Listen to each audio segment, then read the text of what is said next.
with less impact on the environment. We'll wrap up with a brief update on our community carbon footprint challenge and a plan to finish by 8:15. We ask that you keep your microphone on mute and share your ideas and questions in the chat as we go along. The entire event will be recorded and available for viewing later on our YouTube channel. I'll begin by acknowledging that we are located on the traditional territory of Indigenous peoples of Turtle Island. We are thankful to share in the special spirit of this place, rich in the energy of Mother Earth, our ancestors, and the love of all creation. A favorite trail of mine in Harborview Park is the Turtle Trail, where the snapping turtle hatchlings are now covered in an insulating layer of mud, keeping warm as they need to for the winter. Did you know that turtle gender is influenced by the temperature the eggs are incubated at, and scientists have documented shifting male-female ratios in some turtle populations. Turtle Island is warming. We are seeing the effects of our changing environment, and we need to act to ensure future generations have a habitable home to live in. CCAT recognizes the need to celebrate youth and creativity, and we'll start our gathering tonight with a short audiovisual presentation curated by Sabine Cornell, a grade 8 student at Admiral Collingwood. These moving images are from the David Suzuki Climate Justice Project, and we are very grateful to Sabine for sharing some of her energy with us tonight.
Just make a little comment. Just say sorry that the audio didn't come through properly.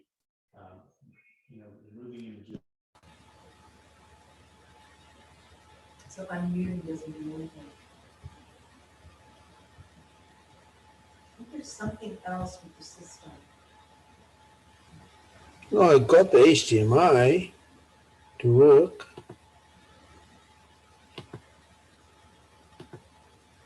Front, right. Front, left.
Thanks so much for putting that together for us, Sabine. Sorry about that. There was a slight glitch with the audio part of that, but feel free to comment and reflect in the chat.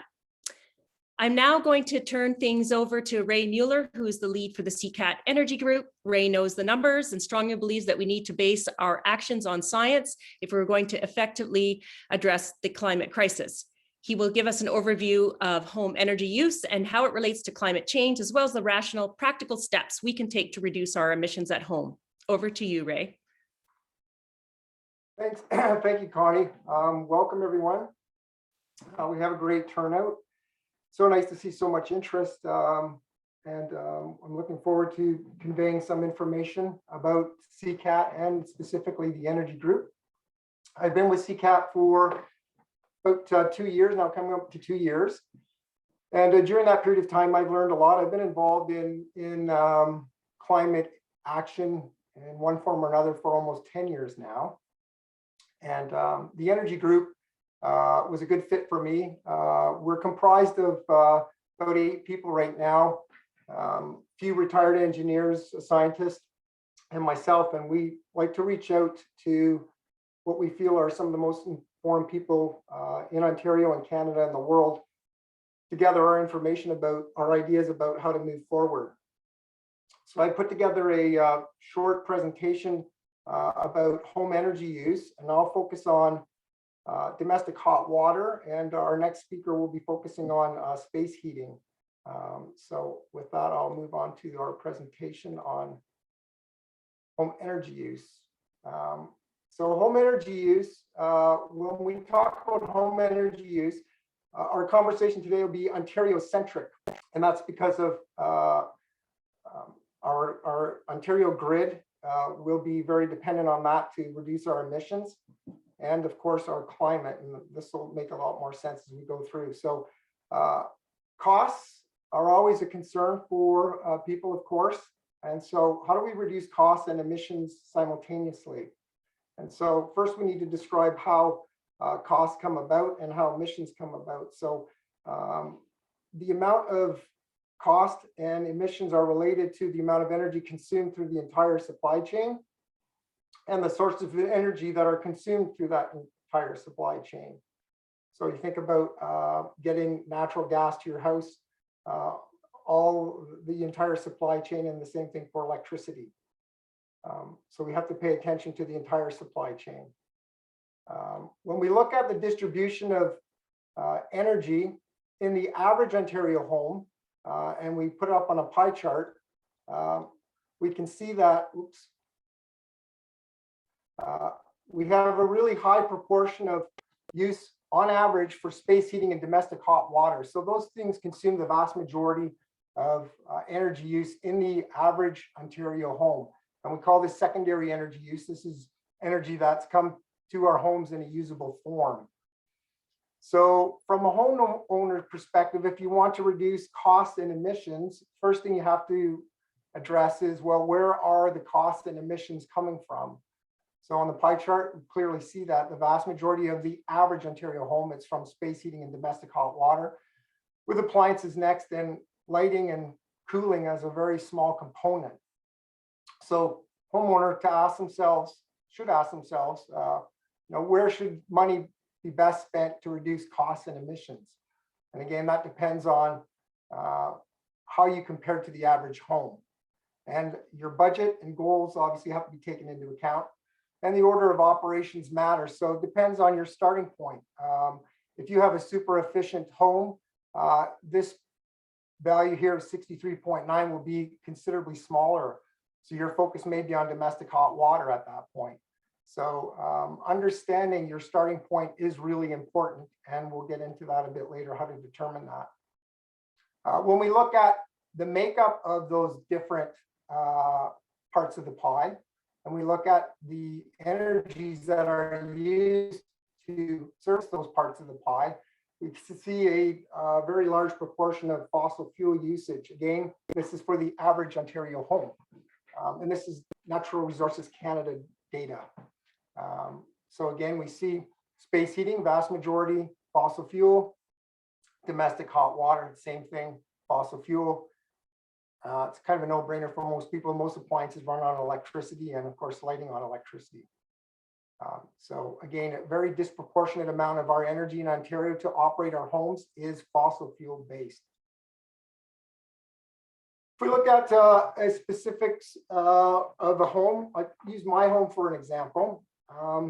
I have electrical monitoring on my home. I monitor my hot water usage 24/7, 365 through a device called my Hydro device, which basically is a device that hooks up to the electrics on the panel and measures the amount of energy being used in real time for my hot water heater, and I do it for my ground source heat pump also. So I have very accurate data on what my water heating costs are. So my annual consumption for hot water heating is just over 3,000 kilowatt hours a year. Works out to, and I only operate my hot water tank during off-peak hours. So it works out to about $253 a year. Our house, 2 full-time residents, 2 showers a day, and about 8 months out of the year, we run a bath each night. I installed the tank myself when I moved in here 9 years ago for about $350. Today's cost about $1,000 for a contractor. It's a 50-gallon tank that's double wrapped. When I look at the emissions based on a certain carbon intensity per kilowatt hour, which is a reasonable amount at 50 grams or 0.05 kilograms, I have about 154 kilograms per year of carbon emissions. Tank's about 87% efficient. That's standard for an electric hot water tank. Typical power vented tank, for just a comparison, a natural gas tank would be about 20% less efficient. So I need 20% more energy. Cost at 38 cents a cubic meter for gas, current cost of gas. That's an accurate cost of current cost of natural gas. I'm about $112 a year savings. So if I switch out my electric tank right now for a typical power vented tank, I'm going to save $112 a year. My cost difference though to do it would be about $1,800 more compared to replacing it with an electric tank. So my annual costs are less, but my install costs are quite large. Bottom line is, it would take me 16 years to pay back to put in a natural gas tank, power vented tank, compared to an electric tank. So why would I do that? I wouldn't do that. The economics for me wouldn't make sense. In terms of the emissions with a natural gas fired system, I'd be about 740 kilograms a year. So yes, I'd have a slightly lower savings, slight savings per year in operating costs, a lot bigger install costs, and I'd have a lot more emissions. So why would I want to install a natural gas tank, increase my emissions, and have a 16-year payback, which is longer than the lifespan of a hot water tank? So to me, for in my particular case, it would make no sense to switch over to a natural gas fired system. Even if I had an on-demand system, which is more efficient, the install cost is even higher. I'd save a bit more money, but it wouldn't make any sense for me. So now if we were to look at, there's a lot of talk about in-home air source heat pumps for domestic hot water. And the way they essentially work in a nutshell is they transfer heat energy from the home into an insulated water tank. So what are the implications of that? Well, basically, they complement cooling systems. So during the summertime, your AC system, it works with it. And in the winter time, it works against your space heating system. It doesn't matter what space heating system you have, it works against it. Those are simple laws of physics. There's no way around it. If you have an air source, domestic hot water system operating in your home, it uses the heat in your home to operate the system. Now, if you have a fossil fuel heated home and you decide to switch over to a domestic hot water system that uses a heat pump, you actually will increase your emissions because now you're using your gas heating system to help put heat into your hot water tank. So there are implications for switching over to domestic hot water systems that use heat pump if they're installed in the home. They simply will take heat out of the home. Again, works well in the winter. In the summer, it works against your system in the winter. And in Ontario, we're definitely more energy intensive in the winter. So and the same effect happens when you install LEDs in a home. LEDs can save you some electricity, absolutely.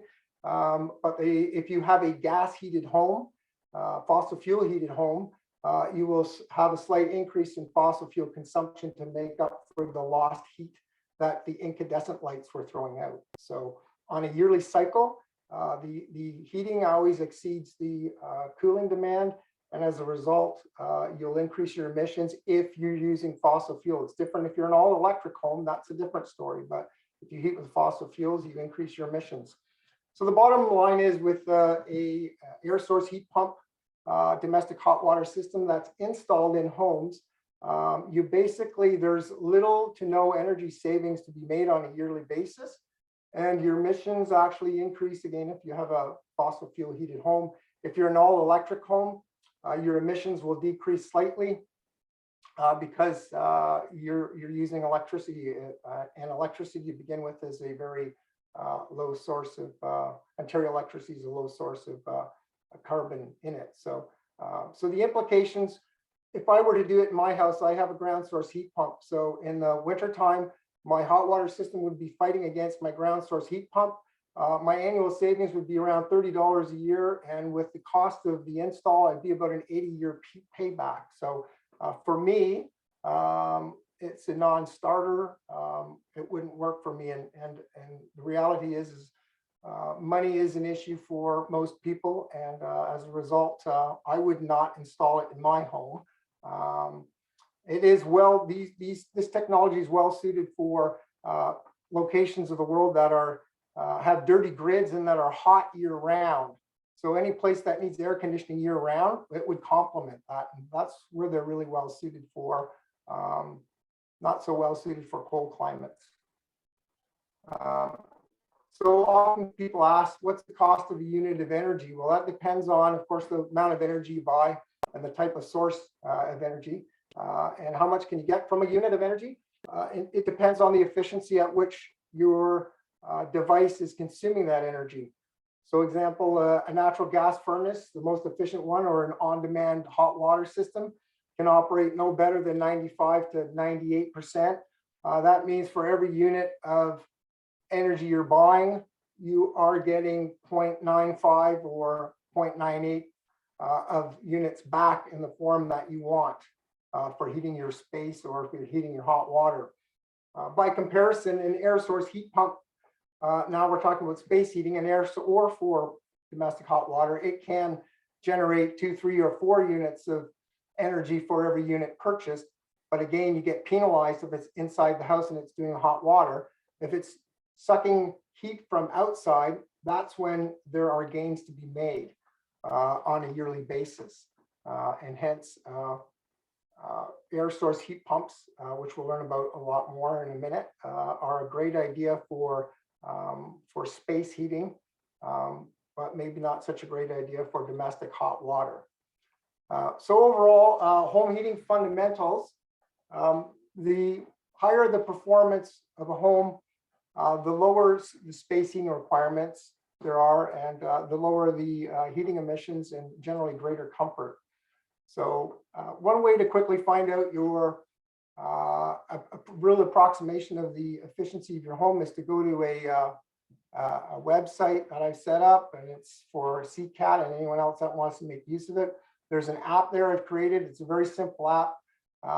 You can fill out very few questions and get a really ballpark idea on the thermal performance of your home.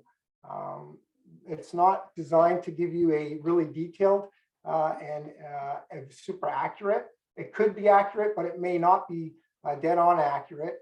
It's asked very few questions, and as a result, there is room there for variation in the results. So a home's efficiency using that app will be influenced by questions not asked, such as the geometry of the home. How many floors it is how much space is exposed to how much surface area is exposed to the outside. For instance, comparing a townhome of 2,500 square feet to a single home, detached home, 2-story, is going to give you slightly different results with the exact same type of insulation or level of insulation in the home. So it's only an approximation that this app will give you, but it's a starting point for people to get a rough idea of the quality of the thermal performance or quality of the insulation and the thermal performance of their home. There is, one can get detailed information about that by booking a in-home assessment from a certified Natural Resources Canada Energy Advisor. And that can be done through the Collingwood Climate Action Team and through the Collingwood Environment Network, or by Googling greener homes. You can sign up for a in-home assessment. In terms of a representation of the type of performance of homes in Collingwood, we did a survey of 16 random homes, actually 17, one's all electric. And we used this app to measure the thermal performance of these homes. And you can see there's quite a variation. And the larger the bar here is the poorer the performance of the home. And so the app basically tweaks out, approximates the amount of energy that's used for space heating and separates that from all the other sources that we saw in the pie earlier, the domestic hot water and everything else. So we can see there's quite a variation. Some homes with very large carbon intensities per square area, and some homes with very small, like an all-electric home. We have a CCAT member, Laurel Hood and Rob Stevens. For some reason, the last name didn't make it on here. Sorry, Rob. Very small emissions in an all-electric home that's super well insulated. This is sort of like a gold standard compared to all the other homes. We do have a member, Laurel, who built this home, and Laurel, I'm sure, is available to answer questions in the future. If people have questions about how she achieved what she's done with her home and what the approximate costs were, but it clearly demonstrates that homes can be built with very low carbon footprints related to space heating, but it's very much related to the thermal performance of the home and the source of energy that's used to heat the home. And so the overall pattern that we've observed with our survey was that, no surprise, older homes that haven't had significant upgrades have definitely lower thermal performance, and newer homes have better thermal performance. So the OBC, Ontario Building Code standards, definitely have a impact on the heating requirement, and as a result, the GHG emissions. So if your home's exclusively heated by natural gas, we'd encourage you to go to that web address and just punch in your information. Just make sure you've got your information correct. So if you're an Enbridge customer, you can go there and get your exact yearly consumption and just put that in and answer the questions. And it'll give you a result. And that's a starting point to self-assess what it is you want to do with your home to reduce costs and emissions. And the next logical step would be to contact, go to the Collingwood Environment Network or Greener Homes website and book an appointment for an in-house assessment from a certified energy advisor. So that's my presentation I put together for homeowners. And some of you may be surprised with the results of air source heat pumps in homes. There's a lot of talk about how good they are, but there's no getting around the physics and the thermodynamics of how they operate. And as a result, I would not encourage in a cold climate at this point for people to be buying air source heat pump hot water heaters that are located in their homes. So with that, I'm going to turn the floor over to Jeremy Or actually, sorry, we're going to answer questions first. We've got a few minutes for questions, and then we're Ray? going to move on to Jeremy. Sorry, Ray, Yeah.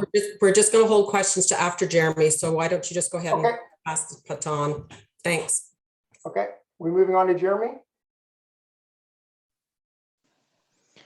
Yes, Hello. please. Do you want me to get started then? Absolutely. Okay, thank you very much.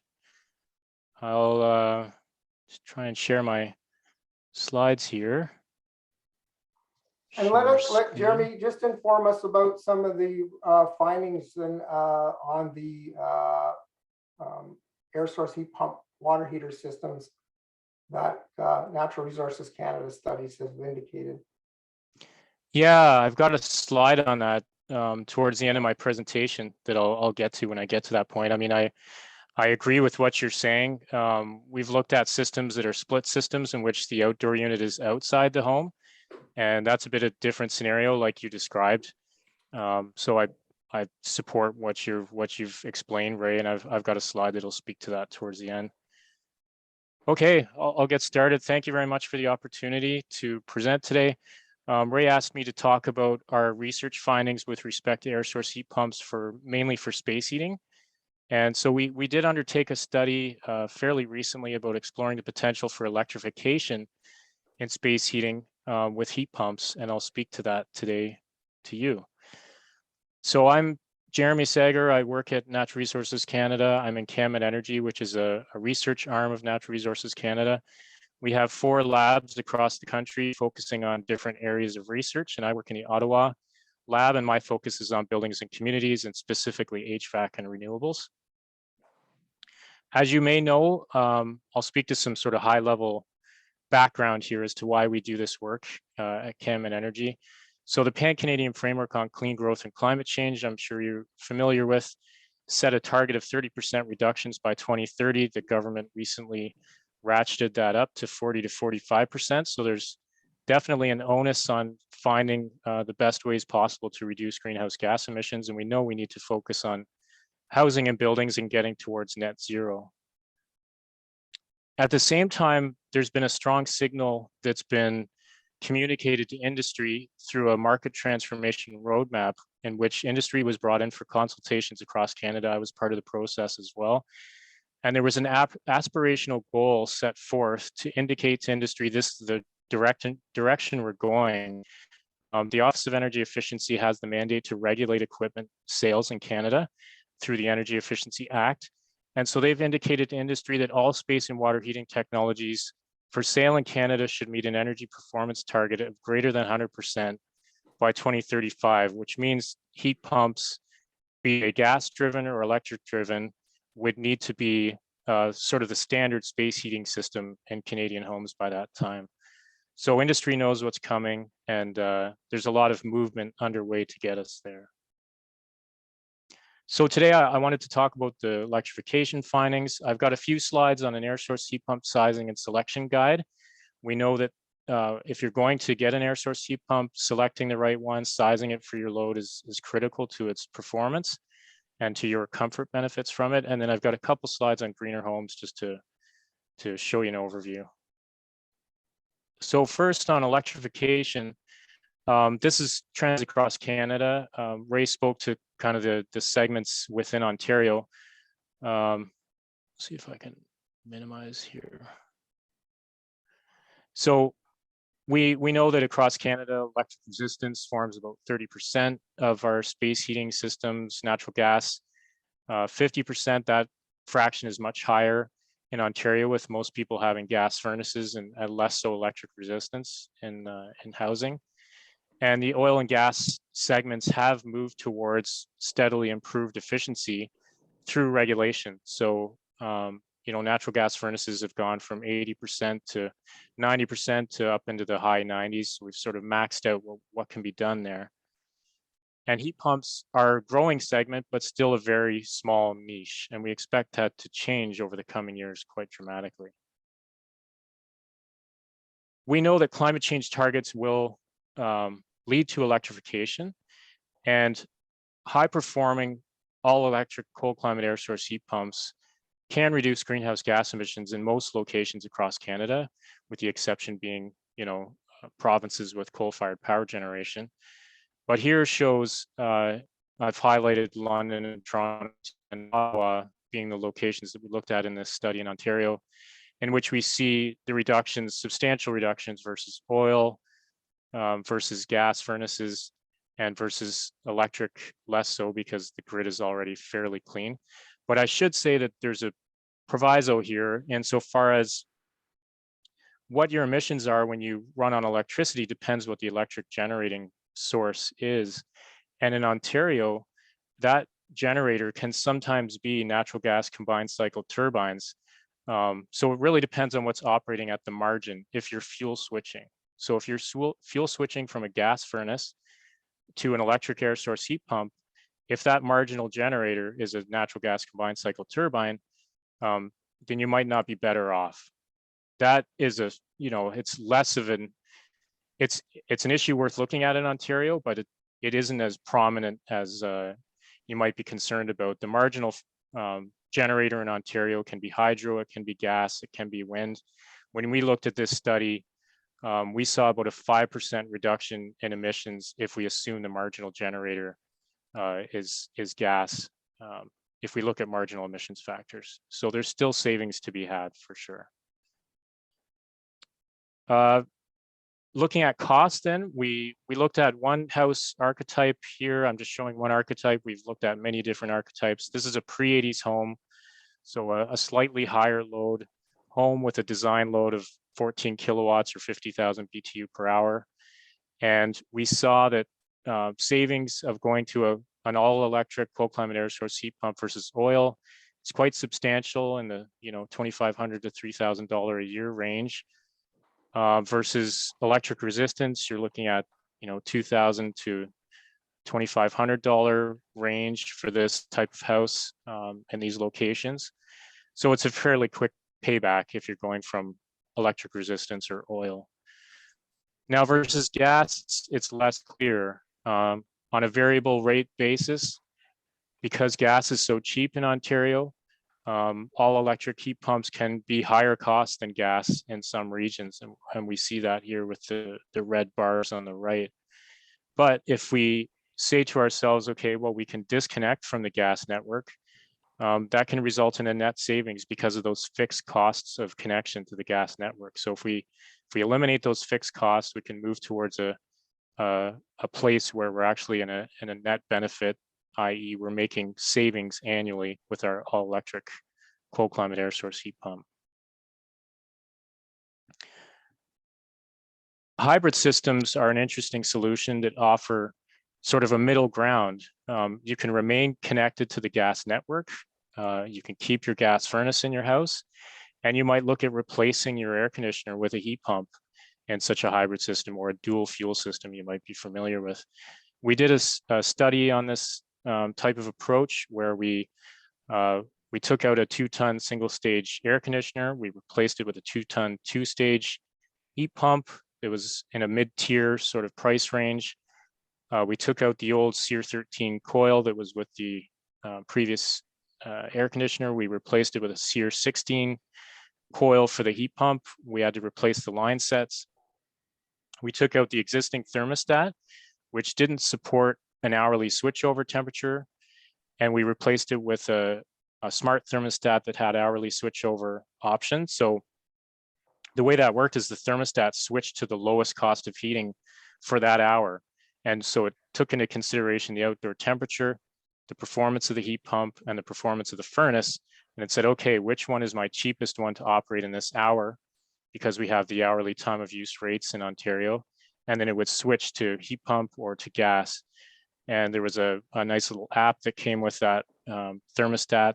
And it was neat too. The homeowner had the option to choose to spend more money on GHG reductions, and then it would run the heat pump more often, even when it was not cost effective to get those GHG reductions. So it sort of put control into the homeowner hands. So that's an interesting sort of middle ground solution if you're not ready to go all electric with cold climate air source heat pumps. So other heat pumps of interest, Ray mentioned the integrated heat pump water heaters where the whole system is in your house. And indeed, we did a research highlight on that. We studied it at the Canadian Centre for Housing Technology. And as Ray said, there's no impact on overall house energy consumption in winter. There is a significant reduction in consumption in the summer. If you want to know more about it, you can Google search that CMHC heat pump water heater for a summary. We've also looked at split heat pump water heaters where the heat pump is taking its heat from the outdoor air and heating your hot water. The one that's on the market right now, the only one that I'm aware of right now in North America, uses CO2 as its refrigerant, which is quite nice with very low GWP.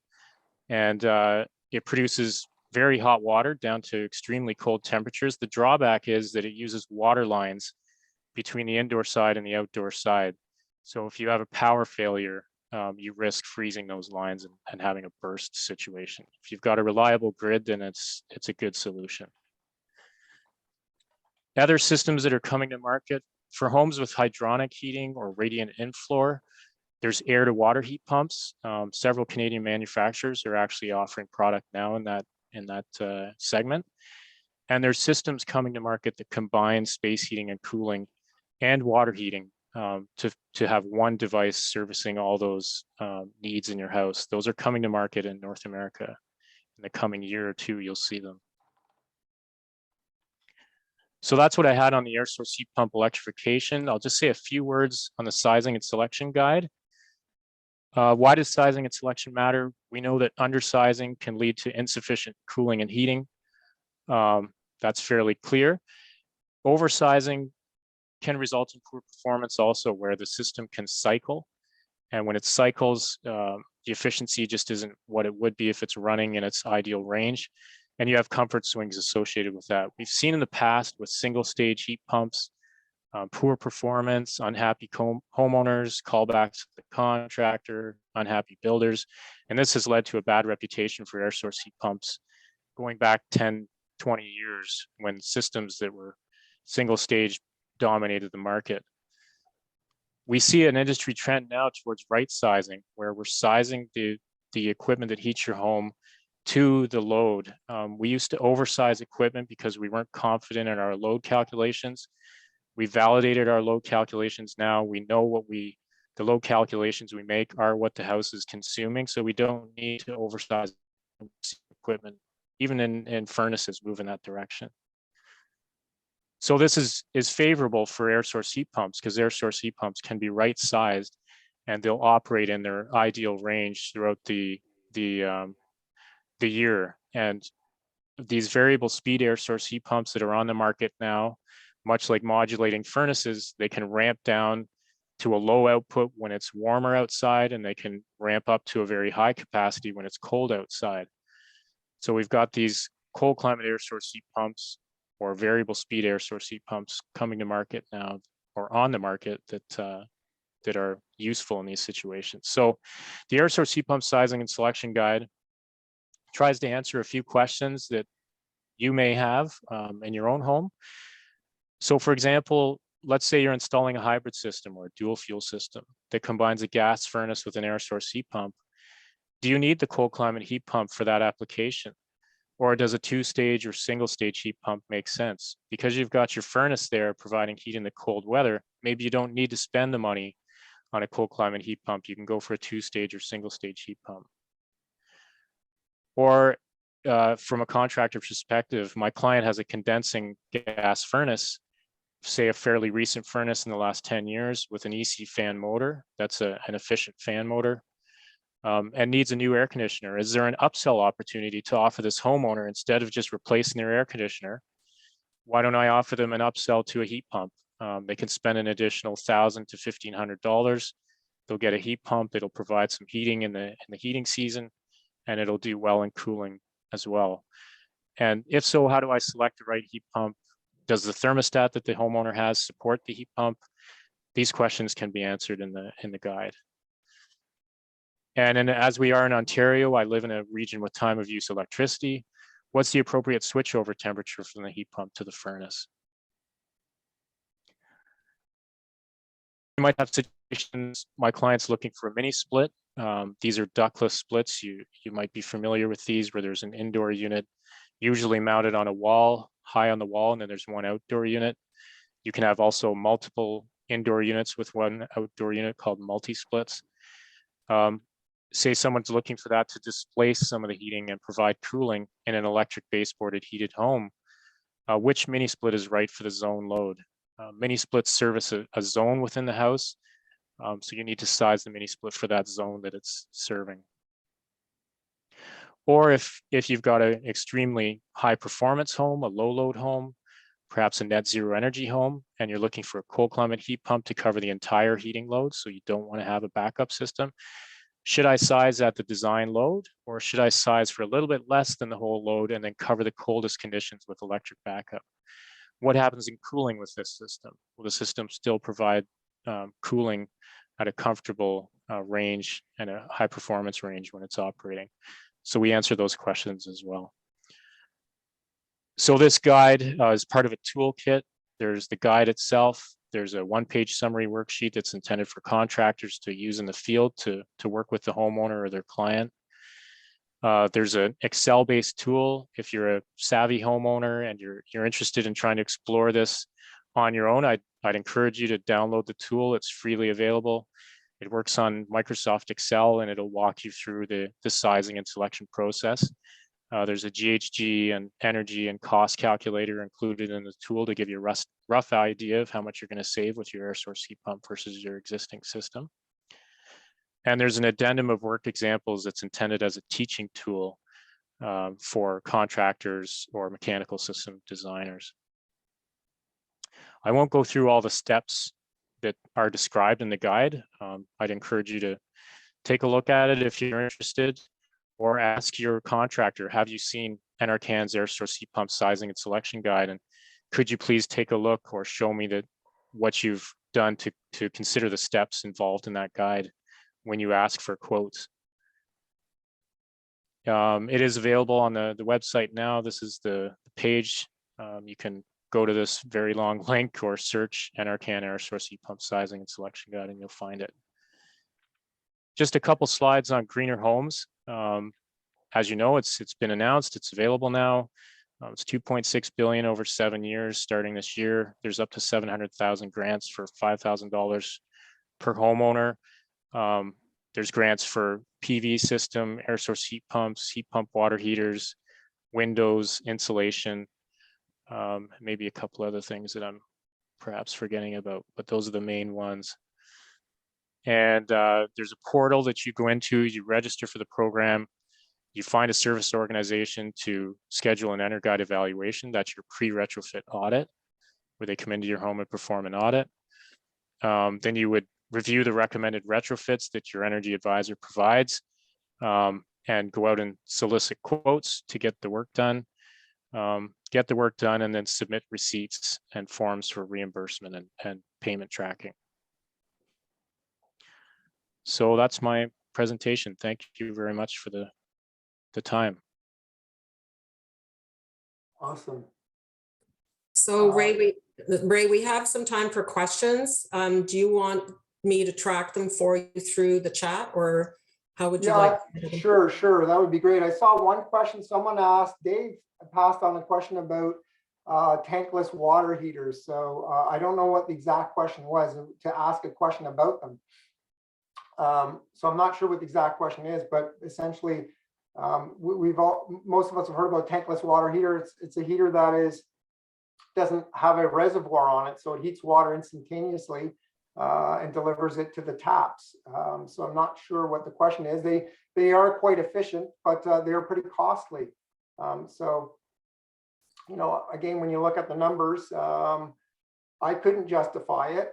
If you had a huge consumption of hot water being used and you had requirement for continuous flow of hot water far beyond what a normal residence would use, there could be an argument there for it. But people who are away from homes for long periods of time like them. They like the idea of never running out of hot water, and like the idea that they don't have a tank that's heating hot water when they're away for several weeks. I understand that logic, but there are many ways to look at it. But so I'm guessing what that question was. I don't really know what the question was, and maybe Jeremy could add to what I said. I don't know. Yeah, no, early on-demand water heaters, tankless water heaters suffered from a delay in firing sometimes, in which you'd have this sort of cold water slug that you had to deal with. The newer ones are a little bit better, but yeah, you're still stuck with the you know, the 95, 98% efficient form of gas-fired water heating. They are better than a power vented tank. So an on-demand water heater will be better than any tank type gas water heater that you can get. But they're fairly costly. Yeah. Ruth, you're on mute if you're asking a question. Okay, so what are there any other questions, Catherine? You want to pass on another question? Yeah, there's a few here. Fred Walter is heating with firewood right now, so he's trying to figure out whether it makes sense to switch to air source heating from an economic perspective, especially if it falls back on electric resistance heating when it gets cold enough. Jeremy, maybe you could take that on. Sure. Yeah, I think having wood-fired heating as your backup is great. So you could be in a displacement scenario with something like a mini split. If he doesn't have ductwork in his house, if he's got ductwork in his house, then he could go with a central air source heat pump, and he could size the heat pump for part of the load, perhaps size it at 17 Fahrenheit or -8 Celsius. And then his wood stove would be there to take up the load at the colder conditions. He could probably get around having electric backup and just have the air source heat pump with wood as the cold weather heat provider.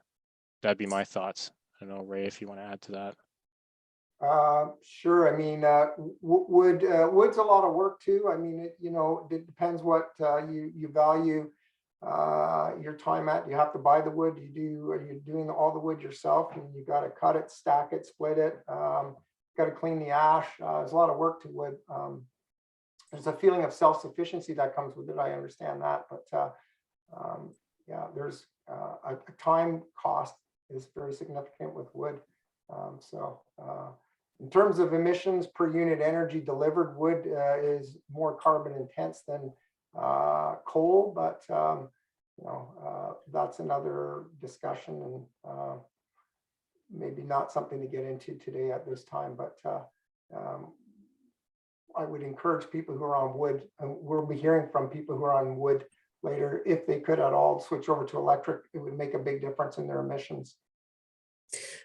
So that's great, Ray. So here's another question. It's actually come from a couple of sources with regard to the Greener Homes grant system. And one person wants to move to a hybrid with a heat pump, but they don't support that as an option through the grant program because he has an existing high efficiency gas furnace. And then someone else has said that they want to go to a central ducted variable speed Mr. Cool universe that isn't on the list. And so I guess in both of those cases, the question is there a likelihood that the Greener Homes will adjust their restrictions on these kinds of options, because that the Mr. Cool universe isn't even on the list, and would it be added, or will they be allowing people to move to hybrid and get off of gas? Yeah, I can take that question because I have the exact same scenario in my own house where I have a high efficiency gas furnace, a 2-stage, very good furnace, and I want to do a hybrid system. And hybrid systems are definitely allowed in the Greener Homes program. That's incorrect to say they're not allowed. You can find an air source heat pump that's matched to your furnace. So that's the limitation, is you've got to find an air source heat pump on the equipment list. And what you do is you search for your furnace. You find your furnace on the list and you find the matched air source heat pump. So you're going to be limited in what you can install because it has to be a tested system as a matched system. So for me, I have a carrier system in my house, just happen to have that. I'm limited to a carrier heat pump to match my furnace. I wouldn't be able to buy a Lennox or a Train or another system and add it on. I can't mix and match. And that's just because test results aren't there to support that, so the program can't support those mix and match systems. If the Mr. cool system or whatever the manufacturer was isn't on the list, and I'm not sure. It would mean that it doesn't meet the program requirements, which have specifications for performance in terms of COP and capacity at cold temperatures. So it just means that that equipment didn't meet those performance targets, and that's why it's not on the list. Okay, and so another quick question is around switching from propane to and how that works against going from propane to natural gas versus moving to an air source heat pump. So any thoughts on that?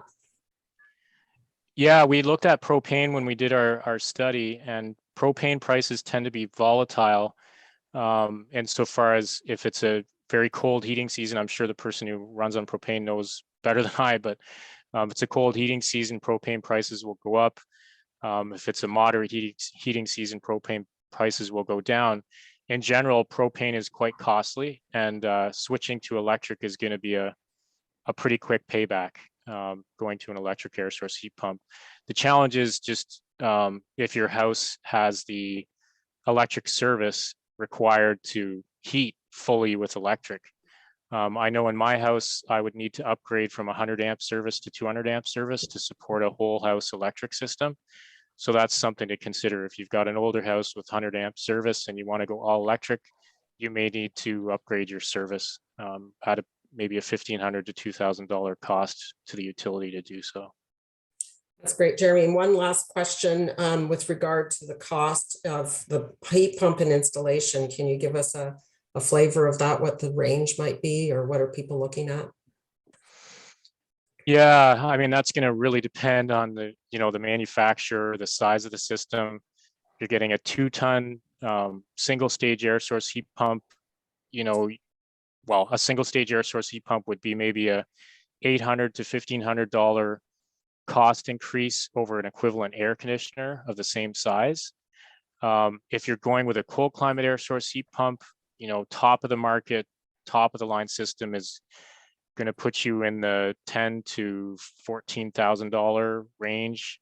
Again, depending on the size of your system, it's really hard to peg down prices, but Sure. That's what you're looking at. You're looking at maybe a $5,000 to $15,000 range, depending on the equipment and performance and capacity. Okay, that's great. Thank you so much. I'm going to cost.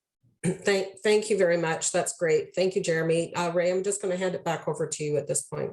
Okay, I think the learning from all that is essentially that your starting point is kind of key. So homeowners have to, in most cases, will need help determining, what their starting point is. And so reaching out to get an in-home assessment done of your home is an excellent start.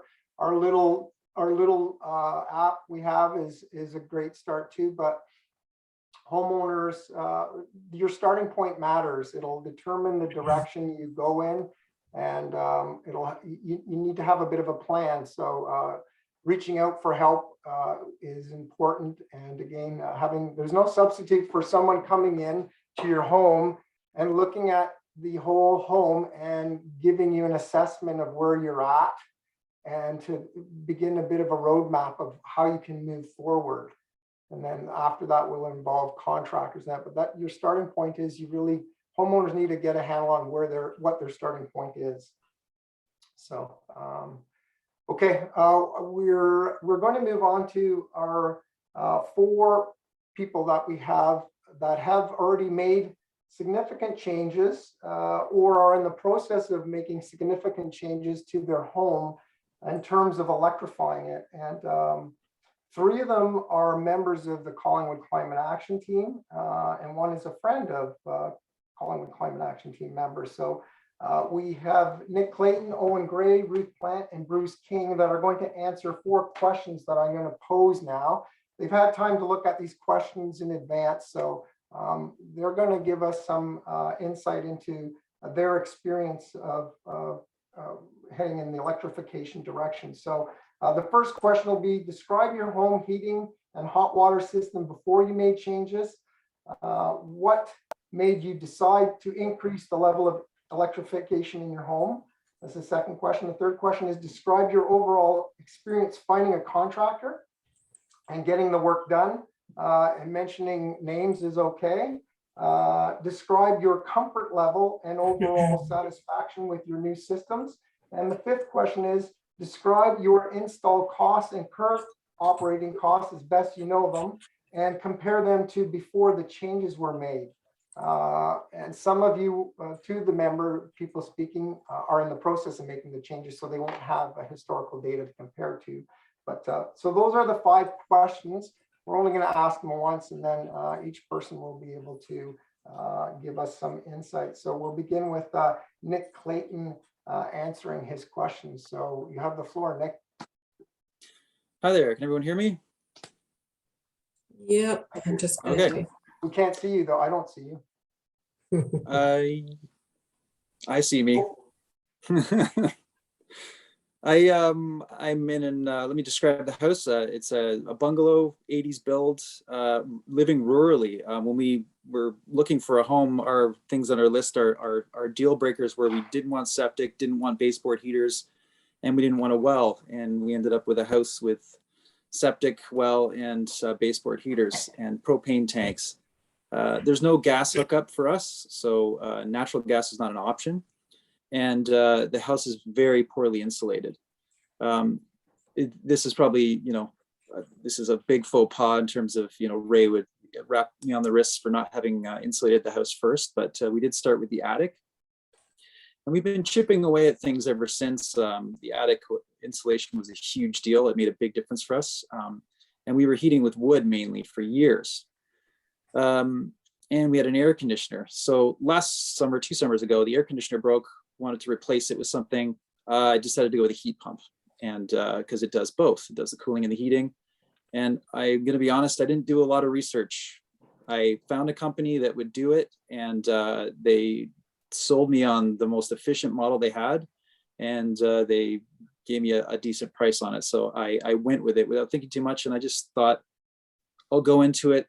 If it's not working well enough in the winter, I'll supplement it with some wood, and it cooled excellently in the summer, so there were no issues with that. And I'm happy to say we got through the winter, and it gets down to -15 at times, and the heat pump worked just fine, kept us comfortable. It's a mini split, so there's an outdoor unit as described, and a mounted high on the ceiling upstairs. There's just like a little unit that's up on the wall, and it just brings air into the house. So that is what we use for the upper level. Now, last winter we still ran propane, so my main motivation for getting the heat pump was to get the propane out of my life, because it's not only a source of emissions, but it's massively expensive. We were spending probably $2,000 or $3,000 every winter on propane. So I wanted to get that out as well. The heat pump didn't solve that, but I did come up with another solution for that that's equally interesting. But I have to say the heat pump that we got was through a company called My Simply Green. They're out of Toronto, and I saw them on social media of all places, and it's not your typical install. So whereas now you might go for the federal grant, so the grant money that's available now wasn't available to me at the time. You might buy a unit outright. This company is more like, think of it like a subscription service. I looked at the cost of buying one, what my monthly cost for financing a unit would be, and then this company, and the monthly cost is the same, but it's basically, it's like your hot water tank rental. I don't know if anybody here rents their hot water tank. If you sell the house, you pass on the rental to the next owner of the house. That's basically what our heat pump is, and that's what this company does. So my costs for this unit are $73 a month. That's my financing cost, or it's more like a rental fee. But it does add to the value of the house. It increases the equity in the home. It's considered part of the house, just like your hot water heater would be. And it costs pennies to operate. So it's one of the most efficient units available, and it just works. So I haven't had to use wood at all. I haven't had to supplement with wood at all in the winter. And yeah, just cruising by on that. Yeah, I can put the website up if anybody's interested in looking at that for themselves. The federal grant kind of complicates things now. makes things a little different. For the basement, I've kicked out the propane and I've put in two or three radiant heat panels I got from Europe. It's a company called Colada. And radiant heat panel is more efficient than the baseboard heaters, because baseboard heaters are electrical resistance, which is a very inefficient form of heat. Radiant is, I don't know the technology, I just know it's more efficient and it feels really nice. It's like the same type of heat that you would get from a fireplace. Yeah, so I'm just testing out those two panels this winter, and we haven't gotten to a bad cold snap yet, but they're controlled through an app. They have their own little thermostat, remote thermostat that's Wi-Fi operated. And yeah, so far they've kept the basement is all below grade in our bungalow. So it's kept it nice and warm so far. And the motto for that company is the same motto for the beginning of this webinar, which is heat your home, not the planet. So. Awesome. Okay, well, thank you, Nick, for giving us an insight into your situation. Okay, we'll move on to Owen Gray. Same questions, Owen. I'm not going to read them off again because you've had a chance to look at them. So, yeah. Owen, are you there? Tell us a little bit about your situation. Sure. So, yeah, so I've been through about one honest winter heating system with our house. So when we bought our house, I loved it right away because there was a wood stove in it, and I grew up with that as kind of a main as the main heating for my house as a kid. So I saw that and I said, I know how to use that.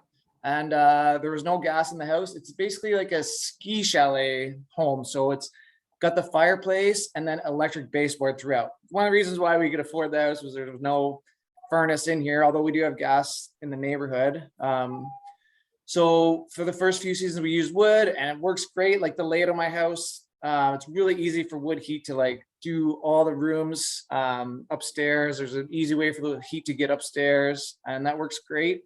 But as I learned a little more about, climate change and whatever, I decided I'd like to, replace at least most of our wood burning with electricity just to make it a little cleaner and reduce my carbon footprint. So we had two companies come through, and also our air conditioning was like kind of this unit that would just park in the hall and it would plug into a wall, like this hole in the wall, and it was really noisy and it didn't really cool the house that well. So we were worried about increasing heat, and so the air conditioning was kind of driving us to upgrade in some way anyhow.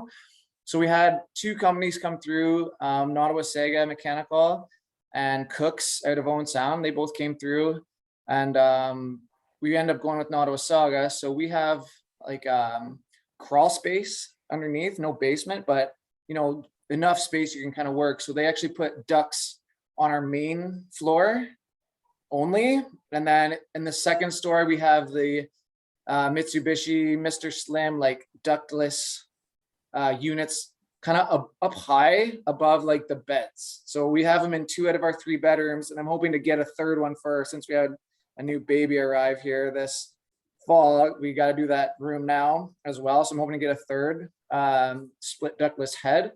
So in terms of heating, it's super convenient. Now I just press a button and heat comes out of the floor, and it's fantastic. Whereas in the morning, before I'd come downstairs, be freezing in here, have to light a fire, have sparks fly out onto my work clothes and try to put that out.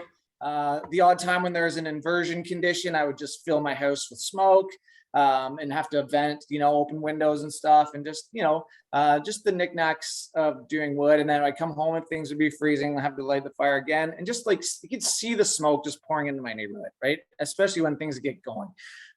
So that side now, just press a button. I put a button on when it gets cold in October. Now that's it. I haven't tried like messing with the timers or anything. I find it's kind of hard for it to keep up. Like I find it's easier just to let it run. So yeah, it's been super convenient. We still have the wood as a backup, but in terms of cost, it's sort of comparable. Our electricity has for sure gone up, like 87% gone up. I also drive an electric vehicle, so like we're going in on the electricity here in this house for sure. But in the past, but still, like our house electricity bill, like the worst month last year I had a look was $215. Yeah, so your electricity goes up. Yeah. But that's still, to me, that's still pretty affordable. Like I don't have a gas bill, I don't have propane bill, and I don't like our firewood costs. I was spending about 700 for a season for 2 bush cords, and then I would also process like at least an additional bush cord of just local poplar and stuff to burn like in the shoulder seasons. So if you kind of spread that cost out over like a winter heating season, it gets close, especially depending on how much I value my time, right?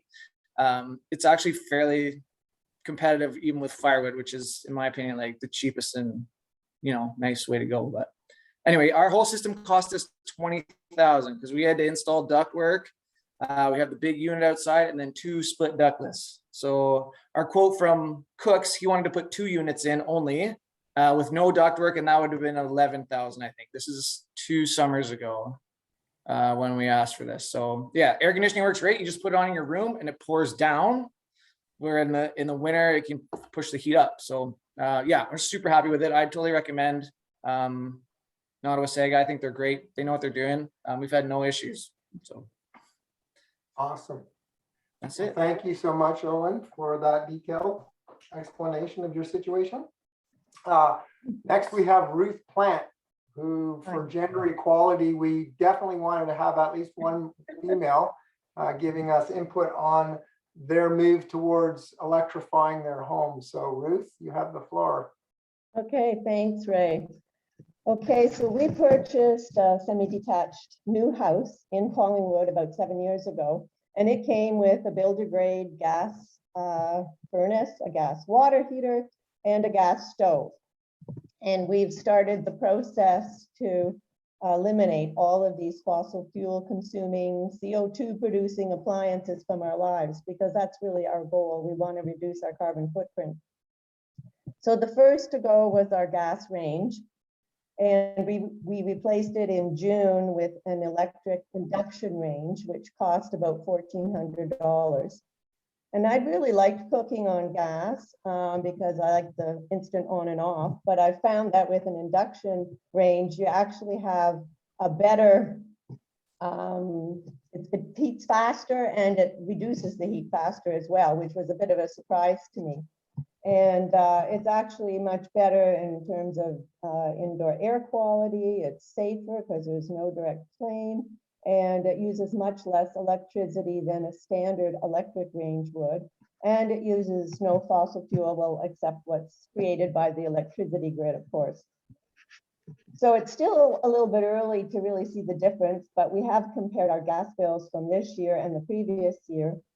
And it appears that we're saving, using about 14% less gas on an annual basis with the induction range. So yes, you actually do have to buy magnetic based pots and pans, but they don't cost any extra than other pots and pans these days. And you'll probably find that you have some that are induction compliant, which we actually did when we bought our new induction range. And it's just fabulous. It heats things so fast. So hot water heating. We decided that we wanted to get rid of our gas hot water heater, and they've already been described how they operate, and there's pros and cons of them, of course. But we had done some research and found that in the state of Maine, they're doing a huge rebate to encourage people to put hybrid heat pump water heaters in homes, and they have installed more than tens of thousands of these in Maine. And Maine has a similar winter temperatures to here, so they're finding it's very efficient, and it's certainly reducing carbon footprint in that area.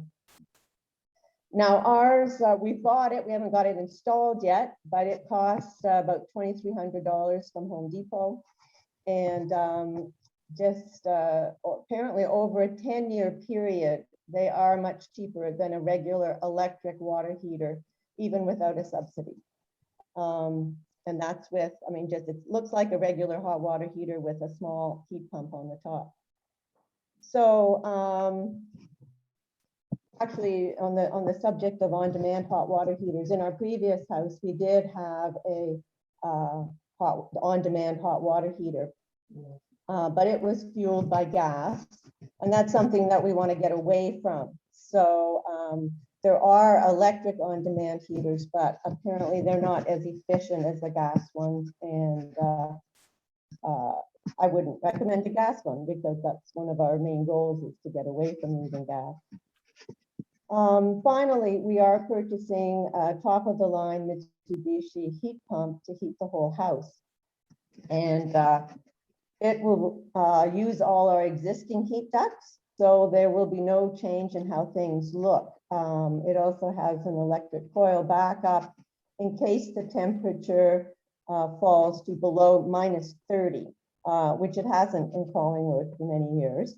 And it claims to perform at 100% of its heating capacity down to -15.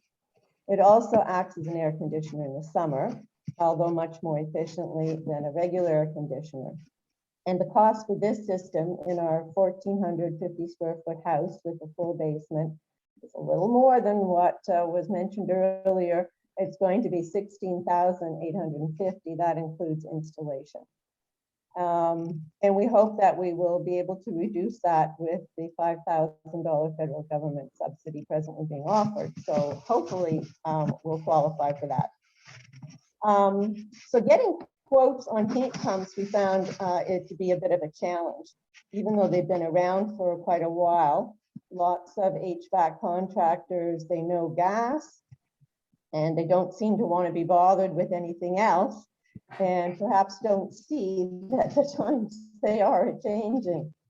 We had quotes ranging from $5,000 to $9,000 for Lennox heat pumps, and York Train and other companies have products with similar price ranges. Some of the contractors giving the quotes didn't really seem to understand the product that well. But I think hopefully in time they will have a better understanding, and it's good to know about the Natural Resources Canada toolkit that we can refer people to now. Anyway, after doing a lot of research, we learned there are a number of factors to consider: their efficiency, their lowest temperature range, and we went for the one with the lowest, and also their noise level. Cost would also, of course, be a factor. And in case you think it's pretty pricey to make the switch, it is. And we wish that our provincial government would subsidize conversion to heat pumps instead of currently promoting natural gas. Right now, they're subsidizing Enbridge Gas's expansion in Grey County and in Northern Ontario at a cost of approximately $27,000 per house. Would be a lot cheaper if they went to heat pumps, because they'd also be reducing the carbon footprint by providing a cleaner energy. They'd be setting a good example, and they'd have a system which will last beyond the life of fossil fuels if they subsidize heat pumps instead. Now, we don't expect to save any money on our changes, and we're doing the changes because we believe it's the right thing to do, and we are very fortunate enough that we can afford to. And we really believe there need to be more government rebates in place, as they're doing in Maine, to encourage people to reduce their carbon footprint. And it's imperative that we get all levels of government to stop permitting the building of any new homes, subdivisions, or apartment blocks heated by fossil fuels. And good alternatives do exist, but people don't seem to know about them. We'll be writing letters to various levels of government about this, and we urge you to do the same as well. Back to you, Ray. Thank you, Ruth. That was great. Well done. So you guys are going to be coming basically, are you going to disconnect completely from your gas in the near future? Or? That is our plan, absolutely. Yeah. Right. So as an aside, when you do that, you're basically going to be saving about $300 a month in fixed costs just for being hooked up to the grid. So for homes that are thinking of making the switch, or when homes are built and insulated very well, there's a point at which you use so little energy that the all-electric home ends up costing the same or less than a home that has both gas and electricity. no matter what the configuration you want to use gas for. So it is possible to operate a home with lower annual costs that is a completely electric home compared to the exact same home that has both natural gas and electricity hooked up to it. So good on you that you guys are able to make that switch, and we need a lot more people to do that, or at least head in that direction. So thank you, Ruth. We have one more person, Bruce King and Val Jones, who are going to inform us a little bit about their situation. They're in the process of just having switched over. So go ahead, Bruce, tell us about yourself and your situation. Thank you, Ray. We recently moved from forced air electric system to heat pump system. So we weren't trying to get off fossil fuels. We were just trying to reduce our energy consumption, which indirectly, of course, reduces fossil fuel consumption, given that there's still fossil fuels used in the hydro system. We did that because we have a 31-year-old house and a 31-year-old forced air system, and it just seemed wise to update it. We'd had problems a few times over the years and didn't want to wait until it died. Like Ruth, and actually we followed to a certain extent in Ruth and Bruce Clark's footsteps. They did a lot of the groundwork research for us, and we ended up pursuing a Mitsubishi Zuba heat pump, which is their higher end efficient heat pump. And like Bruce and Ruth, we had some challenges getting quotes, and we weren't entirely convinced that the people were super knowledgeable about the product. So that's an ongoing challenge at the moment. I think we're still, unfortunately, on some of these high efficiency units, like the Mitsubishi, at the bleeding edge. Hopefully that'll change fairly quickly. So we got 2 quotes. We got one from Affordable Comfort, and it was just a shade over $20,000. And that's for a 2,700 square foot house, and that's including basement, freestanding house. And we also got a quote from Clarksburg Contractors, who we would have liked to have dealt with because we've had good experience with them over the years. Their quote for a similar system to the one quoted on by Affordable Comfort was $28,000. So we just weren't prepared to pay an extra $8,000 to get it from Clarksburg Contractors. And so the Affordable Comfort was quite a bit less, but we had some comfort that it was in the right appropriate ballpark, because it was not much difference in price for what Ruth had gotten the quote on for a slightly smaller system. So, we thought that was a reasonable way to go. And it quickly became apparent when Affordable Comfort was installing that we had some experienced installers, but not experienced with Mitsubishi heat pumps. They made some wrong assumptions along the way, and as a result, they got partway through the installation and discovered that they had some problems, and they had to go back and subsequently do some retrofitting of ductwork and so on. So it really would be desirable to have somebody who's experienced with the particular system that you're getting in. And one thing I would just caution people on is be aware that you're going to have a big outdoor unit. We ended up with sort of about the largest heat pump unit, and it's about 6 feet high outside on its snow stand. So it has a significant footprint outside. And so we've only been operating it for about a month, so we can't give you a lot of facts and figures. We're quite comfortable with it. The one challenge so far is that it's very much a black box system. We don't really understand what's going on with the thermostat. I'm sure there are all sorts of little variables and assumptions built into it. And for instance, there's a supplementary heat unit, fairly substantial supplementary heat unit. And we turn our thermostat down at night, which isn't what heat pumps normally would recommend, that you're supposed to keep it flat all the time as much as possible. That's when they're most efficient. But we do turn it down at night and turn it up in the morning. So we don't know whether that's the heat then is all coming from the heat pump or whether it's drawing some of that heat from the supplementary heater. So we've we'd like to do some more research and see if we can figure that out. And there are other things like figuring out how we can turn it to lower than 17 degrees when we're away. At the moment, the heat pump won't let us, thermostat won't let us turn it any lower than 17. I'm sure, I know there are ways that you can do that, but again, there's a fair learning curve on it. So we only have very limited data on energy consumption, but so far we're very pleased. And with Hydro One, I've gone in and looked at daily consumption numbers for the last month when we've been using the heat pump, and a year ago daily consumption numbers for the same period. And Hydro even has the average daily temperature there, so you can compare similar days to see how your energy consumption compares year to year, day to day.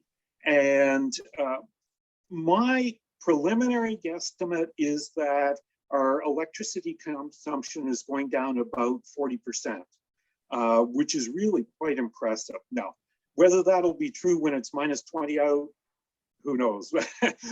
Ask us a year from now. And so I think that's probably enough for me. Okay, that's great. Thank you so much, Bruce, for that input. Yeah, controls are almost an industry on their own. Controls are, somewhat a specialty field. They can get very complex. So you're not alone with on that. We're trying to sort out how the controls for devices work. They do get quite complex.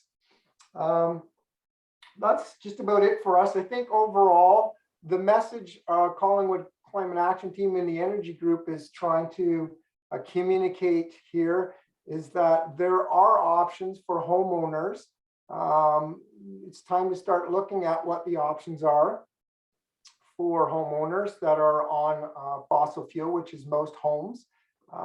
Again, by going to some of the websites we mentioned and getting onto an assessment from a certified Natural Resources Canada energy advisor would be a good use of time and energy to help build a roadmap to move forward and give you a good idea on what options are before you. And an even simpler step to begin with is just to try out the app we have, very simple to use. We encourage you to go there and get the ball rolling. It'll get you thinking about your home and then maybe help you move on to the next step of actually getting an advisor in or booking an appointment for one. So are there any, I did see a mention here on the questions on the side here in the chat. Someone I think answered it. There was a question about for geothermal, which technically we call a ground source heat pump. Yeah, they can go vertical too. You do not need land or water necessarily to install geothermal. It can be done in downtown Toronto and is done in downtown Toronto, but they're drilled wells. So a machine comes in and bores vertical holes down into the ground. So, but it's generally considerably more expensive than excavating a piece of land beside your home or putting it inside a large body of water, a lake or a pond close to your home. So, okay, I think that's it then. We're pretty much on target. We hope to end around 8:15 to 8:30, and we've pretty much accomplished that. So I'd like to thank everyone who tuned in for joining us today. I hope that you found the information useful. And our website is easily found online. And if you have further questions you want to pose, by all means, email us. And Ray, yes. Ray, we want to hand it over to Dave to do an update on the carbon footprint challenge before we close out. Yep. Yep. Okay. So let's hand over to Dave Orling, who's going to give us an update on the carbon footprint challenge in the town of Collingwood. Dave? Yep, I'll just pipe in here. Thanks very much to Jeremy and Ray for sharing your expertise, and Owen, Bruce, Nick, and Bruce for sharing your experiences. I'm sure everyone has learned something useful here. And if you've got any more questions, put them in the chats, leave your email, and we'll get those answers back to you. And now, challenge to all of you, have a look around your home, talk to your friends and neighbors, and think about how you might heat your home while burning less fossil fuels. I'll now turn it over to Dave, my partner in keeping warm. He's going to give us a brief update on the Community Carbon Footprint Challenge, and then we'll wrap things up. Great, thanks very much, Connie. I'll just take 2 minutes here and take this opportunity to promote the Community Carbon Footprint Challenge that we're doing. CCAT launched that this fall. The aim of this challenge, if you don't already know about it, is to obtain a baseline carbon footprint for households in our region, raise awareness about the climate crisis, and start some conversations as to what we can do about it. We're partnering with Project Neutral, who is an organization that is based out of Toronto and has had projects set up in other communities, including Kitchener-Waterloo, London, Toronto, Mississauga. And they have an easy to do online survey that takes 10 to 15 minutes. The data is all kept confidential, and it's really informative, and they have some great tools online as well. Participating in this, you can do it as a team. You can do it as an individual. We're encouraging people to join as a team because it's more fun to do things with other people, and it also allows people to share their ideas with each other and support each other. I'd like to close just by recognizing some of the teams that have joined the challenge. We have a team of CCI teachers, a team from the hospital, the Cameron Street Comets, neighborhood team in Mountain Croft subdivision. Between the Covers Book Club, the Maximum Physiotherapy team has been working hard at some projects, a team from Tatum Engineering, the Orthopedic Sports Institute, the Highlands Trailblazers, the Collingwood Council, the Collingwood Green Team, a team of Coolers Friends that have gotten together to put a team together, the Institute for South Georgian Bay. These are just some of the teams that we have, and we're hoping to get more. So we'd like to encourage everybody to find a friend or two, join the Footprint Challenge, and help us keep the South Georgian Bay region as a great place to live for years to come. Our website has some great information. There's a challenge page on there. If you have any questions, again, fire them in the chat and we'll get back to you. And thanks very much. Connie?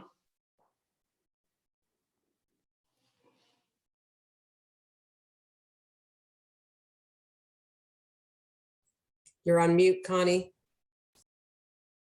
Sorry, I was muted there.